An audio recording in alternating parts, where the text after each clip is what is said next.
Open your spiritual eyes and see what God does. Perfectly logical philosophical preachings cannot break down the power of the curse that is already in your body. When you are trapped in religious idolatry, the ruler of the kingdom of the air, power of darkness, creeps in and causes you to live as a child of wrath, following the ways of this world and the words of men. As a result, you end up suffering from serious illnesses and financial problems.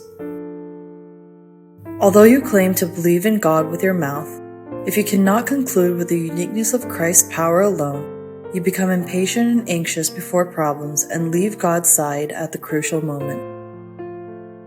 See to it that no one takes you captive through hollow and deceptive philosophy, which depends on human tradition and the basic principles of this world rather than on Christ. The worship of the Gentiles who do not believe in Christ's power is offered to demons, not to God. This is why cults are proliferating today.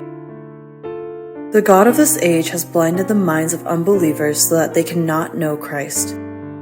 Christ is the image of God who is living and working at this moment. Only when your spiritual eyes are open can you see what God, who is Spirit, does. If your spiritual eyes are not opened, you cannot understand Jesus' words, Talitha cum, get up and walk.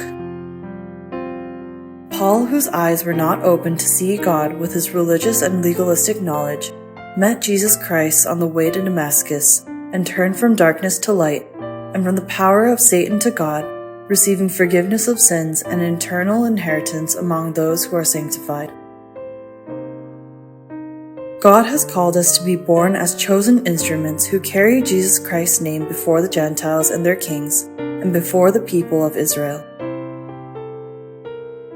Christ is a creator God who created us. Christ is a God who changes our old things into new ones. Christ is the God who solved all the problems of our lives.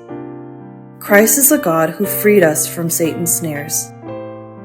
Christ alone is the King of Kings who destroys the devil's work and the power to heal every disease and sickness. Jesus Christ is the way and the truth and the life, and is the same yesterday and today and forever.